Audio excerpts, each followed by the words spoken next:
Saudações rubro-negras, bora nação, muitas informações importantes do nosso Mengão no dia de hoje. Grupos da Libertadores definidos e o Mengão está no pote 2, saiba o adversário do Mengão na Libertadores na próxima fase. O Mengão que se prepara para um jogo importante no Brasileirão contra o Fortaleza do Vojvoda. E bomba do mercado da bola, porque o Mengão se movimenta em busca de reforços de peso para o Super Mundial de Clubes da FIFA. Informações importantes e exclusivas de contratações do Mengão agora aqui nesse vídeo. Então já se inscreva no canal e deixe seu like. Deixe seu like na humildade. Vamos bater uma meta de 2.000 likes nesse vídeo. Já comente aí de qual cidade, de qual estado você está nos assistindo. Valeu, nação rubro-negra, créditos, link na descrição, ESPN Brasil, João Guilherme Vene Casagrande. Bora, nação rubro-negra! Vamos dar uma olhadinha aqui na classificação geral ao final da fase de grupos da Libertadores e depois nos potes, segunda-feira, a partir do meio-dia, o sorteio das oitavas de final e 3 da tarde tem o sorteio da Copa do Brasil também, vai ser tranquilinha a segunda-feira. É uma linha de passe do sorteio na segunda-feira. Olha lá, Palmeiras em primeiro com 18 pontos, o São Paulo com 14, Racing 13, River Plate 12, Estudiantes também 12 pontos. Entre os 5 primeiros, 3 argentinos e 2 brasileiros, os brasileiros no primeiro e no segundo lugares. Botafogo é o sexto, também 12 pontos. Vélez é o sétimo com 11, mesmo número de pontos do Internacional, da LDU, do Flamengo e do Penharol. Aí, o Botafogo tá do outro lado, né? É porque não tá pela classificação geral. Não é de primeiro e segundo.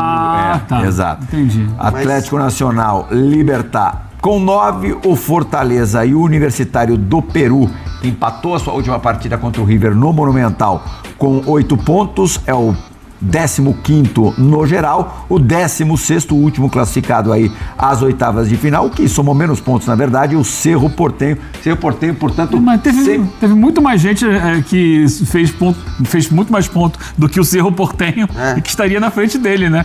Essa é a classificação geral entre os times que se classificaram. Ah, tá. É a pontuação dos classificados. Não, é porque a classificação que conta para definição de... Não é essa aí. Não é essa. A gente Não vai é o mostrar os pote. potes agora. Não é o Olha, pote. você ficar calminho. Não, é porque... Ali é uma lista... Não, mas é que assim, eu acho que tem uma coisa que é uma classificação que vale mais, mas depois a a gente... classificação geral vale para os mandos a partir das quartas. Mas considerando os primeiros... A partir das oitavas, e depois na verdade. os segundos, não é isso? Sim, é. E não a classificação geral, ou seja, o Botafogo, por ter sido segundo, ele não tem vantagem de mando de campo né? É isso. Então, assim, na verdade, eu vou te dizer daqui a pouco a classificação que vale para mando de campo. Porque é a classificação dos primeiros, os 8, e depois, na sequência, você coloca... Entre os segundos... do primeiro ao oitavo. Essa é a ordem que vale para mando de campo. Aquela que a gente mostrou... Somatório de pontos. Isso, só que não. Depois a gente vai organizar isso e vai mostrar. Classificados. Chama atenção, o clube está classificado com 7 pontos. Tudo bem. Olha, 3 brasileiros de cada lado ali, independente de quem vai fazer o jogo em casa ou não, tem enorme chance de termos duelos brasileiros na próxima fase. Exato. Enorme chance. Muito grande. Agora, e obviamente é bom fugir dos brasileiros do pote 2. É difícil, porque você pode fugir de brasileiro e ainda tem Racing e River. Eu acho que assim, só se dá bem quem pegar. Do pote 2. Se dá bem, claro, é do pote 2. Então, quem pegar Universitário, Libertad, Cerro e até o Penharol, vai. E até... Apesar de ter chegado na semifinal. Eu tô Atlético com essa. Nacional é bucha. Não, Atlético Nacional é bucha, é isso. Eu tô com você. Até o Penharol, quer dizer... Lembrando que muita coisa vai mudar. Por exemplo, hoje o noticiário dá conta de que o Atlético Nacional vai vender 2 dos seus destaques para o Boca Juniors. Sim, e aí... Agora, o Marinho e aí talvez a gente já não considere mais... Aí ele pode perder muita força nessa janela. Sim, mas é isso. Eu acho que, assim, a ordem de dificuldade para mim do pote 2, Flamengo, Botafogo, hoje eu colocaria ainda Atlético Nacional, Fortaleza, Penharol, e aí os outros 3 você pode ficar à vontade. Maior roubada, acho que sem dúvida alguma, o Flamengo. A segunda maior roubada, Botafogo? Botafogo. Sim.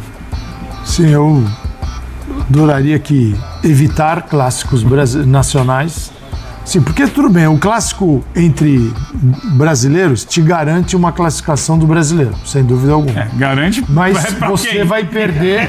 Você vai perder. Garante que um brasileiro vai sair também. Você vai perder uma vaga. O confronto sem brasileiros, você pode ter nenhum na outra fase. Pode acontecer. E você não vai ter Pode confronto de acontecer. argentinos, né? A Libertadores, Não tem argentino no pote 2, né? Eles tão a Libertadores é um negócio indomável e imprevisível, é por isso que ela é tão legal. Mas se você olhar o pote 2, o Flamengo é o melhor time, o Botafogo é o segundo melhor, e há uma distância gigantesca para a sequência. Universitário, Libertad, Atlético Nacional, Cerro Porteño e Peñarol. Eles não chegam perto em potencial técnico dos elencos do Botafogo e muito menos do Flamengo. E o Davi. Alguém ser- vai enfrentar esses dois. Ser segundo, né? E aí, sim, a gente sabe os motivos que levaram, principalmente o Botafogo, a ser segundo pela maneira como ele começa a temporada e a própria Libertadores. O Flamengo bobeou demais o tempo todo. Agora, ser segundo foi uma roubada mesmo, porque você olha para o pote 1 e fala, bom, vai lá. O Vélez e a LDU são as menos de resto, sinceramente, eu não consigo ver, assim, nenhum que você diga. Mas mesmo Vélez e LDU. Mesmo Vélez e LDU, que estaria acima do, sei lá, do Peñarol lá que a gente falou, né, para Tem pegar. uma leitura, Jean, em relação à classificação de Flamengo e Botafogo no pote 2, que passa também pela formatação dos grupos deles. Ambos tiveram times venezuelanos que não pontuaram, né? O Táchira não pontuou, o Carabobo acho que fez 1 ponto. E isso faz com que os outros clubes do grupo Também pontuem muito. Isso torna o grupo muito mais difícil. Claro que o Flamengo perdeu em casa para o Central Córdoba. Acho que foi o grande problema do Flamengo não ficar em primeiro lugar no Com o grupo. Central Córdoba na Argentina. Mas um empate fora, ok. Perder em casa é muito claro, pesado. Muito pior. Vai ser muito difícil um brasileiro do grupo 2 não enfrentar um argentino. Você tem 4 argentinos no pote 1. Eles têm que dar uma É quase certo que a gente vai ter um Brasil com Brasil e um Brasil Argentina. Argentina. Pelo menos 2 confrontos grandes, assim. Agora, o que vai acontecer agora na janela de transferências é muito importante. A gente citou a sexta do lembrar o Atlético Botafogo ano Nacional e ontem o Felipe Luiz fala em vamos ver, tá? Ele deixa, pelo menos na coletiva dele, Flamengo está ficou trabalhando. claro que o Flamengo vai ganhar jogadores. Não, o Boto falou essa semana ou semana passada que Mas onde é que o já Flamengo- está onde é que o Flamengo negociando pode melhorar? com jogadores que interessam. Em vários lugares. Especialmente do meio pra frente hoje, pra mim. Então, mas é que tá, pode melhorar, beleza. chegar mais um Agora, meio. não é que você olhe pro elenco do Flamengo Vai do ser meio uma pra frente e fala, revolução. puxa vida, tá faltando um atacante pelo lado, tá faltando um meia, tá faltando um centroavante. A questão do Flamengo, acho que é mais do que contratar, é fazer com que os caras do meio pra frente, principalmente, porque a dupla de zaga tá muito bem, mas que os caras do meio pra frente joguem. A gente tem essa obsessão aqui da que contratação. tipo de contratação chegaria no Flamengo para de cara ser titular? Exato. Tem, por exemplo, você tem uma contratação que é vital, que é alguém para quando o Rascaeta não jogar. Não existe. Mas isso desde 2019 não existe. Esse cara é não um existe. dilema. Quem é? É o Gerson lá? Não. É o De La Cruz? Lá? Não. Podem ser vários Esse cara não jogadores. tem. Esse cara não tem. Falou-se do João Félix, né? Que era o cara que... E ele falou, no Brasil, ele- obrigado. Então o João Félix não quis. Houve chega também. até quem mandasse uma mensagem para ele em inglês, né? Houve? É. Eu não soube disso, depois você me conta. Aí o primeiro comentário é: ele é português. Qual foi o primeiro clube que teve o nome ligado ao João Félix aqui no Brasil? Foi o Flamengo mesmo, Foi o Flamengo. Foi o único. Então, mas ó, Não é o Fla- Jardim, né? Tem o Jardim que não não é do- a posição- Jardim veio, né? Exato, o Jardim Parece, chega. mas aí não é mas também. não é pra posição do Arrascaeta. Agora, tem uma contratação meio óbvia, né? Que a gente conversou aqui, que é o jogador que o Palmeiras vai contratar, que é bom no 1 contra 1, velocidade pelos lados. Não dá para imaginar que esse jogador não vai ser contratado. Que não vai ser. Vai ser. Não dá para imaginar que não será contratado um jogador que lembre, pelo menos em características, o que o Estevão faz. Sei não, acho que não. Mas o Abel falou Eu que também não tenho, precisa, né? eu também tenho dúvidas. mas dúvida se ele Precisa. O Abel falou que precisa. O Abel falou que Precisa. sim. Falou ontem. Vamos Abel- perder o Estevão, espero que chegue O alguém pra Abel, lugar dele. Pediu o contrato. o Abel fala que precisa ou não precisa, ele pode estar passando a opinião dele para para o público que acompanha o Palmeiras, ele pode estar desviando a conversa para algo que não tem nada a ver. Quem é o clube que melhor trabalha sem alarde em contratações no Brasil? Sim, é o Palmeiras, mas... Sem nenhum alarde. Alarde, você diz de impacto assim, de contratação? Muitas vezes não se sabe. Botafogo no ano passado Não se sabe o que o Palmeiras está fazendo. Mas eu acho também que assim, o Abel falar que precisa... Ele falava há 3 anos que ele precisava do centroavante. O Vitor Roque chegou 3 anos depois. O Flávio Lopes começou. Então, assim, exatamente. Eu acho que assim... Continua precisando de centroavante ou não? Não, eu acho que não. Agora não, maldade. Né? Não, e acho Dá até um que jeito assim, no centroavante. Até porque encontrou o Flávio Lopes. Mas assim, pra mim vale a mesma coisa que eu falei pro Flamengo, vale pro Palmeiras também. Saiu o Estevão, precisa de um outro jogador. O Palmeiras tem no banco de reservas hoje o Maurício, o Rafael Veiga, e lembrando, o Estevão hoje não joga como um ponta. Jogador do 1 contra 1. Eu sei, mas ele não joga como um ponta. Jogador para vencer duelos individuais. Hoje, assim, dizendo, também taticamente, o Palmeiras tem jogadores. Pode não ser viável. O Paulinho vai começar a jogar, não é titular. Pode não ser viável contratar alguém, e aí não vale a pena. Outra coisa, é muito difícil hoje pra gente aqui... Aí, ó, podia ficar tranquilo. Agora sim. Agora sim. É muito difícil hoje pra gente aqui escalar o Palmeiras, principalmente do meio pra frente, porque tem muita gente pra jogar. Talvez o Abel prefira, eu sei, ele falou que precisa ser contratado um jogador, mas talvez ele prefira poder trabalhar com um pouco mais de calma em relação a vagas versus jogadores à disposição. Sim. Né? Só pra não é que o Palmeiras André, tenha carência, mas o Estevão é um jogador... Não, claro, e de fato de característica o Palmeiras não tem, mas só pra gente explicar, essa é a ordem. Sim. Então assim, os times do pote 1 primeiro, do Palmeiras até a LDU e depois do Botafogo até o Cerro Porteño, essa é a ordem de quem tem vantagem de definir em casa, né? Que é uma ordem, como a gente vê, que não é necessariamente a ordem... Os brasileiros... O Palmeiras sempre decide em casa até a semifinal. Exato. E o Cerro Porteño sempre decide fora. É isso, basicamente. E se o São Paulo não cair do lado da chave do Palmeiras ele tem a mesma vantagem que o Palmeiras. O seu sempre pro Cerro Porteño foi muito otimista. Talvez ele tenha uma decisão só. Agora, é o mais provável. Agora, o São Paulo é engraçado que o São Paulo teve uma campanha melhor na fase de grupos fora de casa do que em casa. 3 vitórias e... O São Paulo deveria poder escolher. Ou jogar as duas. Joga as duas fora. Dos brasileiros, qual é o melhor grupo de jogadores? Melhor. Palmeiras. Eu acho que o mais equilibrado é o Palmeiras, o melhor é o Flamengo. É aí que eu queria chegar. O mais equilibrado é o Palmeiras. Né? O rendimento, o Palmeiras montou um grupo desta vez para aguentar esse calendário aí. Então, assim, as variações, elas começam, a partir do momento que o Abel encontrou o ajuste tático, que é jogar com 3 zagueiros, uma linha de 4, 3 atacantes, e ele consegue rodar muitos jogadores nesse formato, e quem entra rende, e a ponto de você... Bom, ele queria aquela... A vantagem do Palmeiras, o Calçade, esse ano, foi, embora ele não tenha anunciado dessa forma, foi ter levado o campeonato estadual literalmente como uma pré-temporada. Mas... Você vê que aperta a partir da final do estadual. Ele queria, muda, ele queria encontrar ele só conseguiu fazer isso depois do final do estadual. Logo na sequência. Vira a chave. Tanto que ele vem, pega o Corinthians e ignora. E passa por cima. Depois, no brasileiro. Eu digo, o Abel, ele tentou encontrar durante o estadual. Ele não veio. Assim, você vê que... Ele não veio. Mas agora, ele rodou muito mais ainda o time no estadual. Mas aí, beleza, a gente pede para que os clubes façam isso. O Palmeiras levou ao extremo isso porque o Palmeiras não colocou, até o mata-mata, praticamente não colocou o time titular. Ele ficava revezando metade dos titulares num jogo, metade dos titulares no outro. E ele alternava. Agora pensem, é o Palmeiras, com tudo que ganhou nos últimos tempos.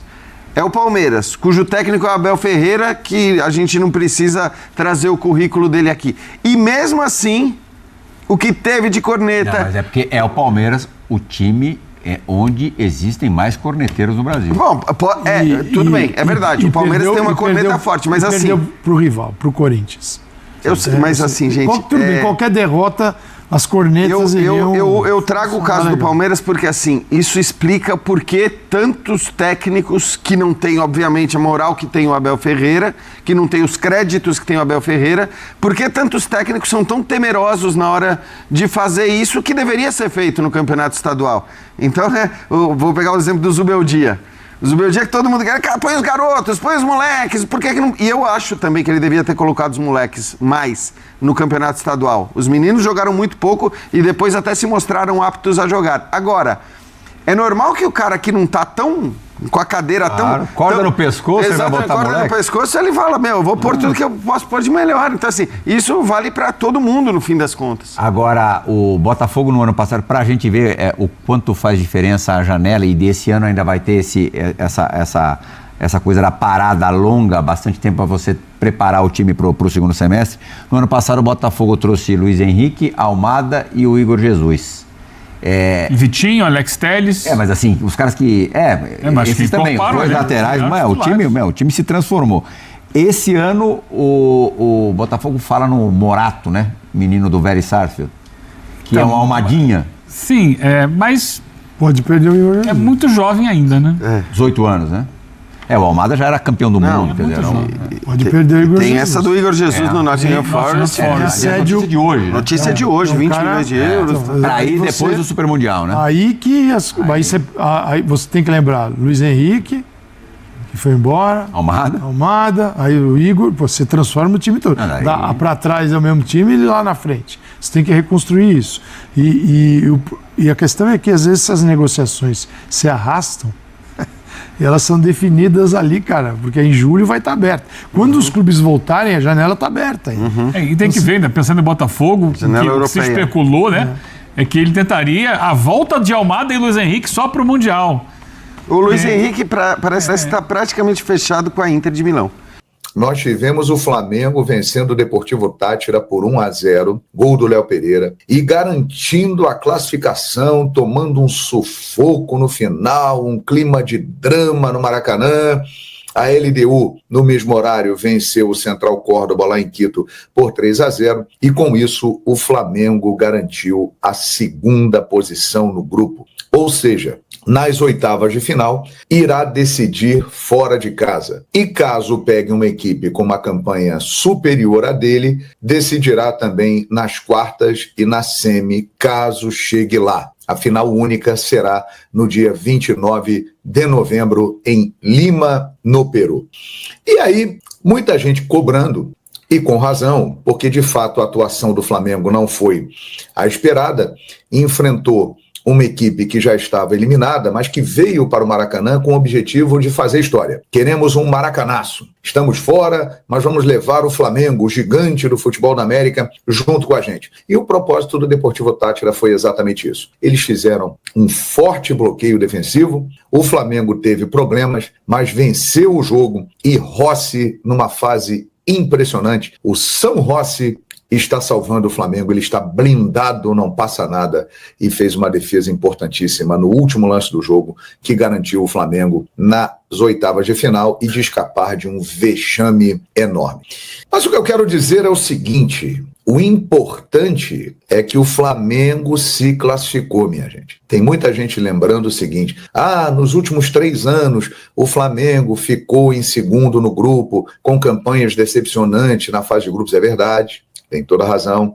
Em 2023 parou nas oitavas de final para o Olímpia. Em 2024 parou nas quartas de final para o Peñarol. Mas em 2025 não sabemos o que vai acontecer. A partir do mata-mata, a Libertadores fica completamente diferente. E é por isso que eu digo: ela não é a melhor, mas ela é a mais diferente e a mais especial competição de clubes do mundo. E eu vou trazer aqui argumentos, dados, para comprovar essa minha tese.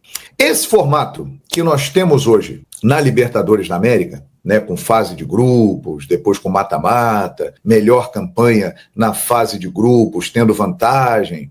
Isso começou em 2000, portanto, nós estamos aí há 25 anos com esse formato.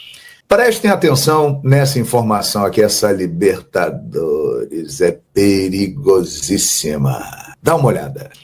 Desde 2000, apenas 3 times com a melhor campanha na fase de grupos foram campeões. Atlético Mineiro em 2013, Atlético Nacional da Colômbia em 2016, Palmeiras em 2020. Só esses, minha gente. E esse formato começou em 2000. Só esses aí foram campeões.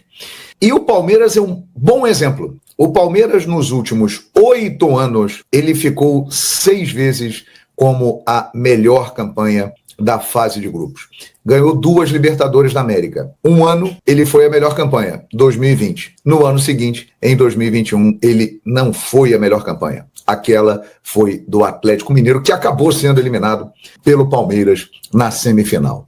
Outro número que chama a atenção, para você perceber o nível da trairagem da Libertadores da América. O pessoal fala tanto dela, da Libertadores, mas é o seguinte, dá uma olhadinha nisso aqui, ó. Presta atenção nessa história. Você viu, né? Os 3 foram campeões. E os demais, de 2000 para cá, que foram o melhor da fase de grupos? 8 ficaram nas oitavas de final. 4 nas quartas de final. 8 foram para a semifinal. E apenas 1 foi para a decisão e não foi campeão. Ela é diferente, ela é traiçoeira, ela é perigosa. Por isso que eu estou dizendo, o importante foi o Flamengo se classificar. O que vai acontecer a partir de agora, não se sabe. As oitavas de final da Libertadores estão com jogos previstos para as semanas de 13 e 20 de agosto. Na próxima segunda-feira, dia 2 de junho, meio-dia, a Conmebol irá sortear as oitavas de final. E aí nós vamos conhecer os adversários. Uma coisa já dá para garantir, minha gente. Vem pedreira por aí e grandes jogos. Dito isso, mudando de assunto, galera, olha essa notícia. A empresa responsável por levar... Informação em primeira mão que a gente trouxe nas outras redes sociais. A empresa responsável por levar o jogo do Botafogo da Paraíba pela Copa do Brasil para São Luís, no Maranhão, ainda deve mais de R$500 mil ao Flamengo. Para vocês entenderem, contextualizando, o Botafogo da Paraíba levou o jogo contra o Flamengo pela Copa do Brasil no dia 1º de maio para o Maranhão, com o objetivo de maximizar a renda da partida. Pelo acordo firmado, a empresa responsável pela realização do jogo arcaria com todas as despesas de transporte, hospedagem e demais custos do Flamengo. Mas o combinado não foi cumprido, pelo menos até o momento. O clube já desembolsou R$887 mil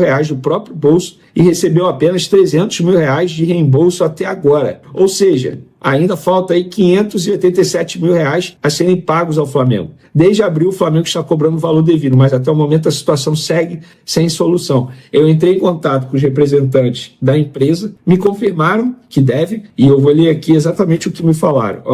Vamos lá. Vamos pagar semana que vem. Eles, né, no caso, vão pagar, porque isso é dívida da tiqueteira, mas vai dar certo. Não é dívida da tiqueteira. O combinado é com a empresa. O Flamengo não quer saber quem tem que desembolsar o valor para a empresa pagar o Flamengo. O Flamengo tem que receber esse dinheiro. R$587 mil paga o salário de alguns jogadores ali dentro do Flamengo, tá? Outra informação, galera. O Neymar se manifestou de maneira oficial após o colega Paparazzo Rubro-Negro dizer que o staff do jogador tinha interesse em levar o jogador para o Flamengo, para disputar o Super Mundial. E o Neymar, ele foi nas redes sociais, nos stories, ele postou um vídeo do colega Paparazzo, se eu não me engano, lá no programa Placar Aberto, e botou uma tarja fake news. E aí no comentário, o Marcos Mota, que é VP jurídico do Flamengo, comentou também, isso não é verdade, ou seja, dizendo também que a notícia não procede. Mas fica aí, como a gente trouxe a informação do Paparazzo Rubro-Negro na ocasião, a gente tem que ser justo agora, a gente tem que trazer o lado do jogador também, que se manifestou de maneira oficial e publicamente nas redes sociais, dizendo, portanto, garantindo que em nenhum momento o staff dele o indicou ao Flamengo, e eu acho até que ele vai renovar o contrato dele no Santos, mas isso é achismo, zero informação. Para finalizar nosso vídeo, galera, Flamengo vende Carlos Alcaraz, é isso mesmo. Informação que a gente trouxe em primeira mão também lá nas outras redes sociais. Carlos Alcaraz não é mais jogador do Flamengo. O Everton, de maneira oficial, comunicou ao Fla que vai exercer a opção de compra do meia no valor de 15 milhões de euros, mais 3 milhões de euros em bônus. Ou seja, a operação pode chegar a 115 milhões de reais pela cotação de hoje. O time inglês já prepara os documentos para o Alcaraz assinar em definitivo. Uma informação que, repito, a gente trouxe em primeira mão. Quem me passou essa informação foi um dos representantes do atleta, eu confirmei no Flamengo, e aí tá tudo certo. Então o jogador vendido, o Flamengo recuperando aí quase que de maneira integral o valor investido para comprá-lo na temporada passada. Venê, achou uma boa? Vamos lá. Eu gosto do Alcaraz, acho que ele poderia colaborar. Eu não sou treinador do Flamengo. O treinador do Flamengo, Felipe Luiz, entende que ele não se encaixa no estilo de jogo. O José Boto, dirigente do Flamengo, entende que ele não se encaixa no estilo de jogo. O jogador não queria ficar no Flamengo. Gostaria de respirar novos ares, gostaria de ficar no Everton. O Everton compra um jogador teoricamente jovem, com potencial, e também pode vender futuramente. Então, no fim das contas,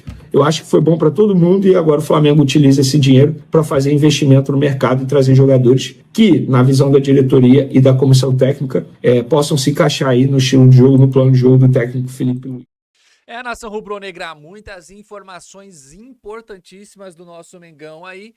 O mais importante foi o Flamengo ter classificado na Libertadores, mesmo sem mostrar um futebol que se espera aí por parte da nação rubro-negra. Foi 1-0 só, tá classificado, só que acabou ficando no pote 2. O Mengão que pode pegar alguns adversários super difíceis já na próxima fase aí da Libertadores. Vamos ter o sorteio na segunda-feira. E o Mengão pode pegar, por exemplo, Flamengo e River Plate já na próxima fase. Pode Flamengo e Racing, o Racing que é o melhor time argentino no momento, é o que tem jogado o melhor futebol aí. Pode pegar o Internacional de Porto Alegre também, pode pegar o Palmeiras, podemos ter um clássico aí, Flamengo e Palmeiras já na próxima fase da Libertadores. E também o Mengão pode pegar alguns adversários mais fáceis, como a própria LDU aí, que estava no grupo do Flamengo. O que você acha, torcedor rubro-negro? O que você espera desse sorteio aí da Libertadores? Quem que você quer que o Flamengo pegue aí? Quem que você torce para o Flamengo pegar na próxima fase da Libertadores? Deixe seu comentário, a sua participação aí abaixo. Eu tenho uma atualização importante do mercado da bola. Tá na tela, nação rubro-negra. O Vitinho, lembra dele? Jogou no Flamengo? Vitinho deixa o Al Ittihad e a torcida do Flamengo comenta o retorno do atacante. Abre aspas. Aceitaria de volta a nação rubro-negra aí, pelo menos parte dela pedindo a volta do Vitinho, que já jogou pelo Flamengo. O atacante atuou na equipe de 2018 até 2022, quando foi negociado aqui o Vitinho atuando pelo Flamengo. Vitinho no Flamengo? A diretoria do Flamengo vem se movimentando nos bastidores e analisa a situação de alguns jogadores no mercado da bola. Além disso, o clube também analisa possíveis saídas do elenco comandado pelo técnico Felipe Luiz. Porém, Vitinho, ex-jogador do clube carioca, já atuou na equipe e o Al Ittihad anunciou a saída do atacante brasileiro. Diante disso, alguns torcedores no X, aí, o antigo Twitter, comentaram sobre a possibilidade do retorno do atleta. Muitos comentaram que o jogador tem melhores condições do que o Everton Cebolinha e pode deixar o clube caso chegue uma proposta. O Everton Cebolinha que deve deixar sim o Flamengo quer negociar o Cebolinha e também o Flamengo negocia aí o Misha, para o futebol árabe também. Os dois devem sair do Flamengo depois do Super Mundial da FIFA. A torcida comenta sobre o atacante, sobre o Vitinho, abre aspas. Troca o Michael e o Cebolinha nele fácil. Não quero de volta, mas joga mais que o Cebolinha e o Michael. Deu risada aqui o outro torcedor. Vitinho é muito melhor que o sem bolinha. Pode vir, craque. Comentaram alguns torcedores aí no X. Outros até mesmo comentaram que aceitariam o Vitinho novamente no Flamengo. Ele atuou no rubro-negro de 2018 até 2022 e saiu para se transferir ao clube da Arábia Saudita. Aqui mais um comentário no Twitter. Troco pelo Michael fácil. Volta pro Mengão, disse outro torcedor aqui se referindo à volta do Vitinho. Aqui o Vitinho atuando aí pelo Al Ittihad, que anunciou a saída do brasileiro aí e ele tá livre no mercado da bola, o Vitinho. Alguns torcedores pedem volta de Vitinho. Traz o homem, Flamengo, disse outro torcedor aqui. Eu aceito de volta no Flamengo. Entre ele e Michael, o Cebolinha, eu sou muito mais o Vitinho. Volta pro Mengão. Volta, por favor. Comentaram outros torcedores aí. Bom, nessa temporada o Vitinho atuou em 33 partidas, tá aqui 33 partidas, ele fez 7 gols e 7 assistências, bons números até. Na temporada passada ele atuou no Al-Shabaab, também da Arábia Saudita, e fez 8 gols, mas somente 8 jogos e somente um gol em 8 jogos. É a notícia aqui, a torcida rubro-negra, ou parte dela, pedindo a volta do Vitinho aí, para suprir a saída do Michael e também do Cebolinha. que você acha, torcedor rubro-negro? Gostaria de ver Vitinho novamente no Flamengo? Você aprovaria a contratação do Vitinho para o lugar do Michael ou do Cebolinha? Sim ou não? Deixe seu comentário abaixo se você tem outro nome de reforço de peso que gostaria de ver no Mengão. Deixe aqui nos comentários também. Muito obrigado pela sua audiência. Se inscreva no canal se ainda não é inscrito e deixe aquele like na humildade de sempre. Assim a gente fortalece demais toda a nossa nação rubro-negra. Créditos, link na descrição, ESPN Brasil, Vene Casagrande e João Guilherme. Deixe aqui nos comentários a sua opinião, a sua análise e de qual cidade você está nos assistindo. Valeu, nação rubro-negra! Saudações rubro-negras! Bora, bora, nação!